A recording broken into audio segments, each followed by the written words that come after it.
महाराज जी, महाराज जी, परीक्षा में कुछ असफलताओं के बाद मन व्यथित रहता है। एक तरफ लगता है कि मैं कहीं अपने साथियों से पीछे छूटता जा रहा हूँ, दूसरी तरफ लगता है अगर सफल नहीं हुआ तो मेरा क्या होगा। महाराज जी, ऐसे में महाराज जी मेरा मार्गदर्शन करें कि हाँ मैं कैसे बिल्कुल, ये नई अवस्था में ये सोच तो होती है। अगर बच्चा हम एकाग्रता पूर्वक अपने पाठ को, तो हमें लगता है कि फेल कैसे हम हो गए।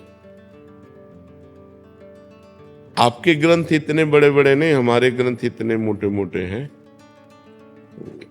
स्वाध्याय हर चीज का 10 साल पहले पढ़ा होगा, अगर वो बात पूछोगे तो अभी 10 मिनट में पूरी उसकी व्याख्या करके बता देंगे। अगर आप प्रयासरत हो, प्रयत्नरत हो, तो अपने विषय में असफल कैसे हो जाते हो। या तो आप ब्रह्मचर्यहीन हो रहे हो, इधर उधर प्रपंच कर रहे हो, अपनी पढ़ाई से विमुख आचरण कर रहे हो, मनोरंजन कर रहे हो। नहीं तो बच्चा, अपने चैप्टर को हमें 1 साल दिया जाता है, 1 वर्ष दिया जाता है अपने चैप्टर को कंठस्थ करने के लिए, पुष्ट करने के लिए। कितनी पढ़ाई होगी।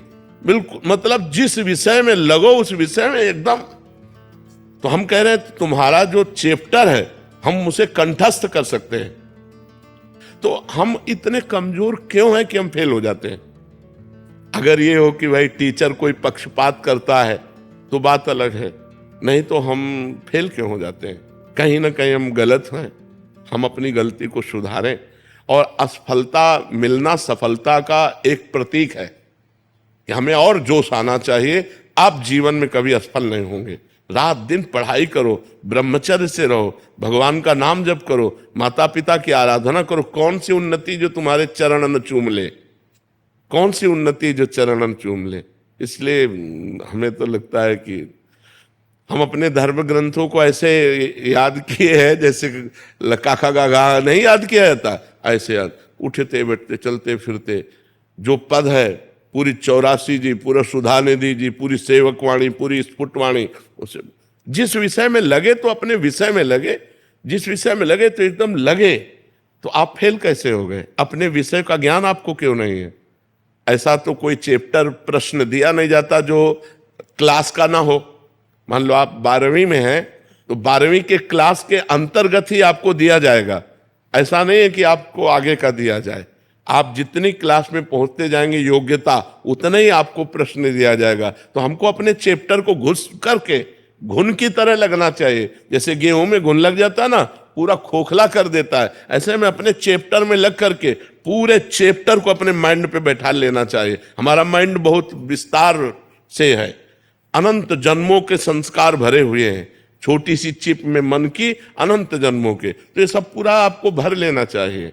कहीं ना कहीं आप प्रमाद कर रहे हैं, कहीं ना कहीं आप त्रुटि कर रहे हैं, उसको संभालिए। नहीं तो ये निराशा ऐसी बढ़ जाएगी कि जीना मुश्किल हो जाएगा। बच्चे, अभी बच्चे हैं ना, अब जैसे देखा कि जैसे इन्होंने कहा हमारे दोस्त सफल हो रहे हैं, तो दोस्तों के सामने नीचा, घर परिवार में जाने पर कि यार हमने यार इतने रुपए लगाए और तुम फेल हो गए, यार ठीक नहीं है। अब वो अंदर से इतना घुट जाता है कि उसे एक रास्ता दिखाई देता है। ऐसे कोटा में बहुत से बच्चे जो करते हैं, उसका कारण है कि उनको एक रास्ता नजर आता है कि अब मित्रों में कैसे जाऊं और घर के परिवार वालों को कैसे मुंह दिखाऊं। हर जगह ये आता है कि फेल फेल फेल, तो इससे अच्छा है कि हम कर लेते। कोई रास्ता थोड़ी है। आप भूत प्रेत बनोगे, फिर नाना प्रकार के और दुख भोगोगे। हमें चाहिए कि हम अपनी गलतियों का सुधार करें। मोबाइल में रील देखने में समय बर्बाद ना करें, गेम देखने में बर्बाद ना करें, गर्लफ्रेंड बॉयफ्रेंड वाली झंझट में ना पड़े, इस प्रपंच में ना फंसे। अगर आप सही से चलो और ब्रह्मचर्य धारण करो तो ब्रह्मचर्य में इतनी सामर्थ्य है कि सब कुछ याद हो सकता है। बच्चा सब कुछ याद हो सकता है। तो आप निराश मत हो। दोस्तों, आज मैं आपको एक ऐसी सच्ची कहानी सुनाने जा रहा हूं जो लाखों बच्चों के दिल की आवाज है। हर साल जब परीक्षा के नतीजे आते हैं तब कुछ बच्चे मुस्कुराते हैं, लेकिन कई बच्चे डर के साए में जीते हैं। आज की ये कहानी उन सब के लिए है जो नंबरों से डरते हैं लेकिन सपनों से लड़ना जानते हैं। कहानी का नाम आरव की उड़ान। आरव एक छोटे से शहर का बेहद सीधा साधा लड़का था। 10वीं क्लास के बोर्ड एग्जाम उसके लिए बहुत बड़ी चुनौती थे। वो दिन रात मेहनत करता था, न पढ़ाई में कमी न ईमानदारी में कोई चूक। लेकिन जैसे जैसे रिजल्ट का दिन पास आने लगा, आरव के अंदर एक अजीब डर बैठ गया। रिश्तेदारों के ताने, माँ बाप की उम्मीदें, समाज की तुलना सब मिलकर उसे तोड़ रहे थे। अगर अच्छे नंबर नहीं आए तो, अगर मैं फेल हो गया तो, अगर मैं किसी की उम्मीदों पर खरा नहीं उतरा तो।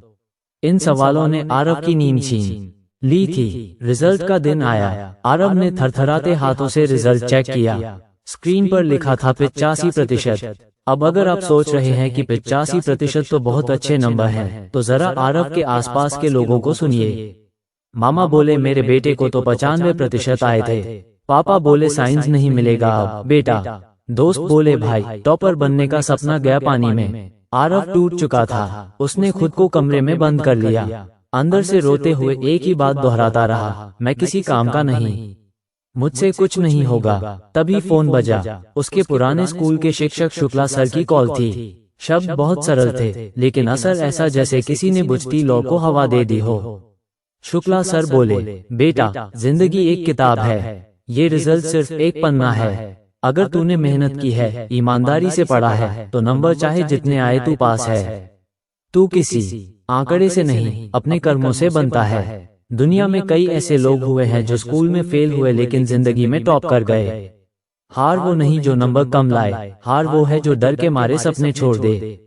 अब आरव बदल चुका था। उसने 12वीं में फिर मेहनत की, लेकिन इस बार डर से नहीं, खुद को समझने के लिए।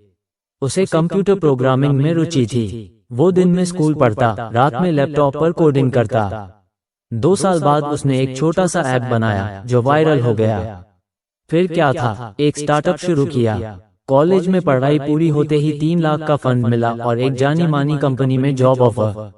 आज आरव खुद एक प्रेरणा है। जब कोई उससे पूछता है तो 10वीं में बस 85% ही आए थे, तो वो मुस्कुराकर कहता है, हाँ पर मैं रिजल्ट से नहीं, अपने विश्वास से जीता हूँ। रिजल्ट एक मोड़ है, मंजिल नहीं। कहानी की सीख, रिजल्ट तुम्हारी पूरी पहचान नहीं है। असफलता भी सीखने का एक जरिया है। जो डर को हराकर चलता है, वही जीवन में सच्चा विजेता बनता है। नंबर 1 रिपोर्ट कार्ड पर लिखे जाते हैं, लेकिन काबिलियत दिल और दिमाग में होती है। अंत में एक पंक्ति याद रखिए, रिजल्ट चाहे कुछ भी हो, तुम उससे बड़े हो। खुद पर भरोसा रखो और फिर देखो दुनिया कैसे कदमों में आती है।